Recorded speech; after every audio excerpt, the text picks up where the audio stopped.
Good morning, dear students of class 7. I hope all of you are fine. Students, today we are going to start with a new topic of our literature section, that is the poem Why. Students, this poem reflects the inner curiosity in children. The poem exemplifies the questioning attitude that is the first step towards specific inquiry.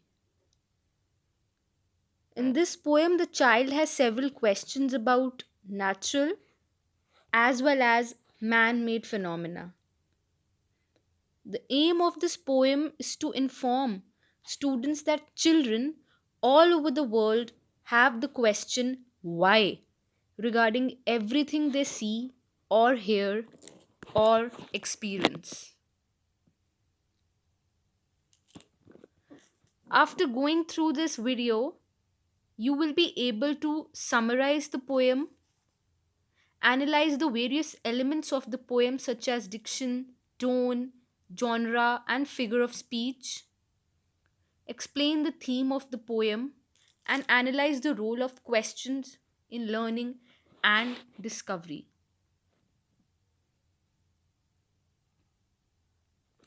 Students, before actually moving towards the poem, I would like to start this poem with a small warm up exercise.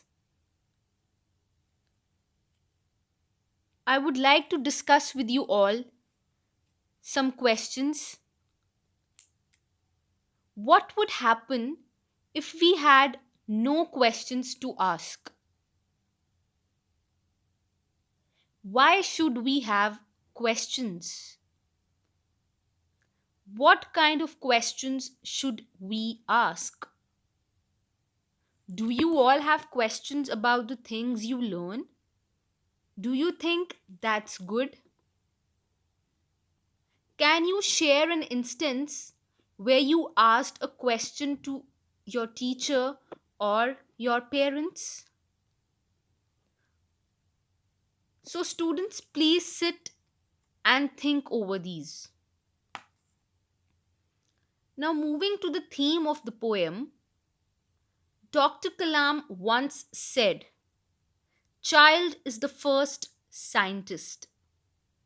This poem also stresses on the fact that little children are the most inquisitive souls on the planet. Their spirit of questioning is commendable. This spirit is the base of every discovery and invention. Hence, if there are no questions, there will be no science. So, students, questioning is the most important thing which children have inside them. So, we start with the poem. I know a curious little boy who is always asking why. Why this? Why that? Why then? Why now? Why not? Why by and by? He wants to know why wood should float, why lead and marbles sink, why stars should shine and winds should blow, and why we eat and drink. So, students, in this paragraph, the poetic devices which are used are, first is the repetition of the word why, that is, why word is repeating again and again, and second is the alliteration. Students, as we have discussed earlier also, alliteration is a poetic device in which the occurrence of the same letter or sound at the beginning of the adjacent or closely connected words is there. So, in this paragraph, alliteration is why stars should shine. So, the letter S is repeating. He wants to know what makes the clouds and why they cross the sky, why the sun sinks behind the hills, and why the flowers die. He wants to know why wind should come from out the bellows nose, why pop guns should go pop, and why the ocean ebbs and flows. So, students, bellow means device for driving air into fire, and ebb means flow back. In this paragraph, students, the poetic device assonance is used. Again, students, assonance, it is the resemblance in the sounds of words either between their vowels or between their consonants. For example, in this paragraph, assonance is used in the line from out of the bellows nose.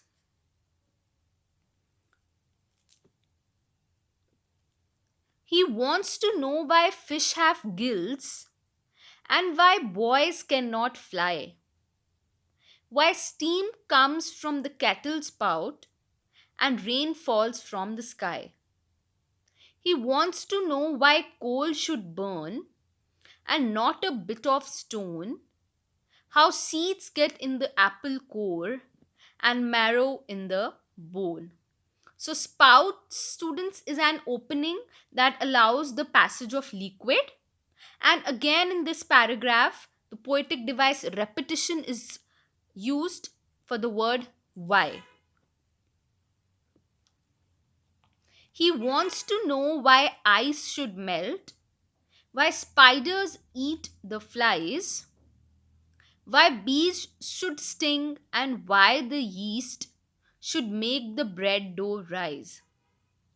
Some of his whys are not too hard to answer if you'll try, but others, no one ever yet has found the reason why.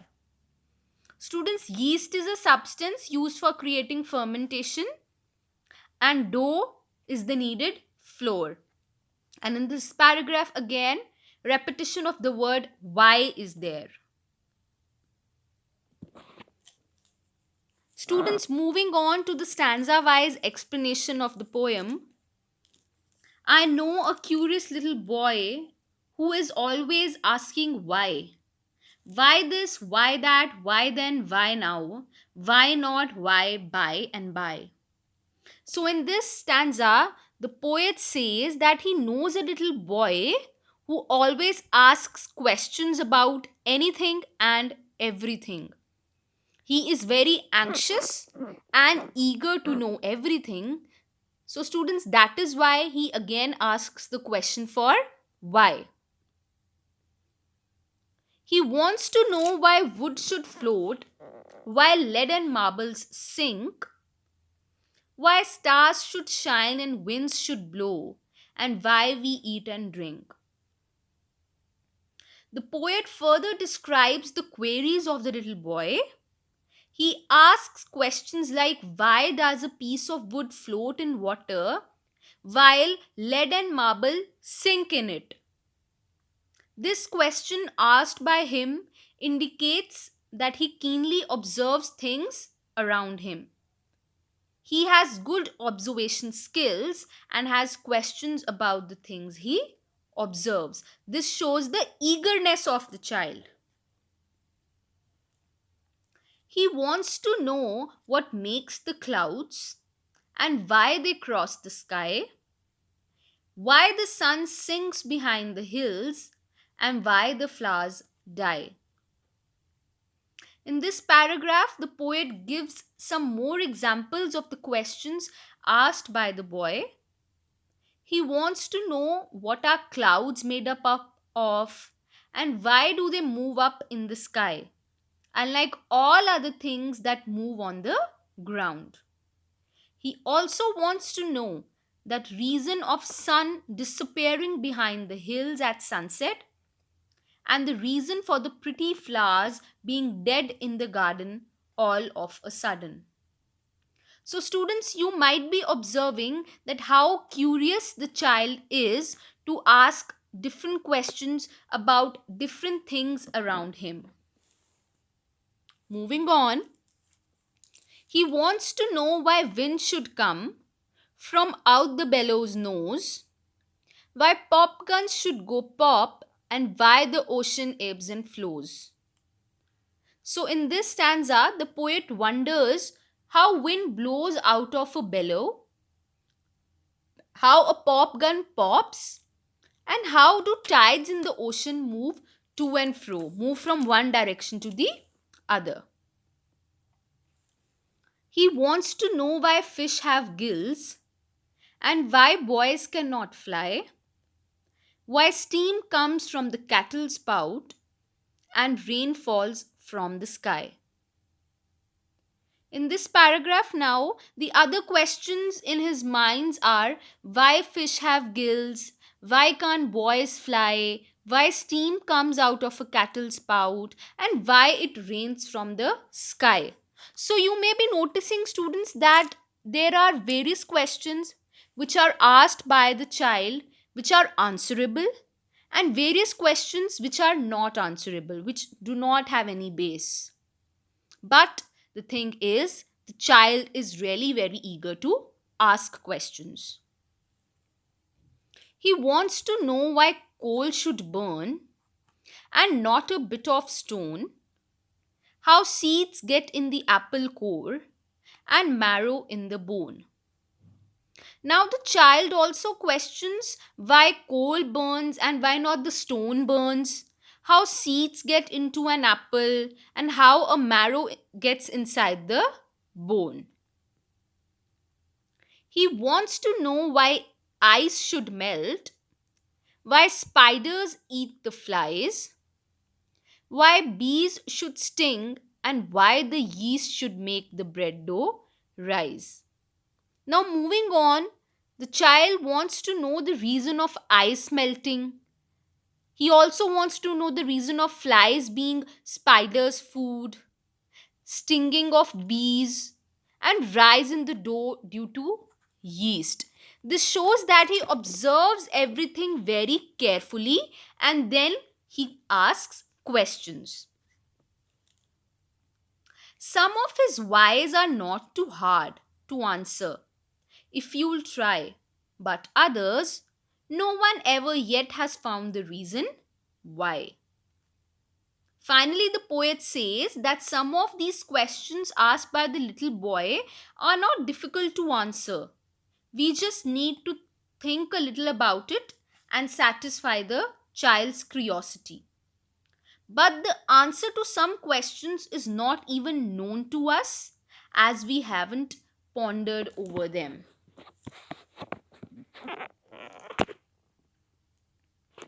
So, this is all about the poem. The little boy is asking different questions. Now, moving on, please sit and think over these questions. Make your own list of whys and hows. Out of the numerous unanswered questions in the poem, which questions would be possibly answered with a reason? Do you think the list of questions which the child has in his mind are important? Give reasons. And do you believe that inquisitiveness is important for a better understanding? Explain. Students, please sit and think over these questions and give answer to them. I hope the poem is all clear to you. Thank you.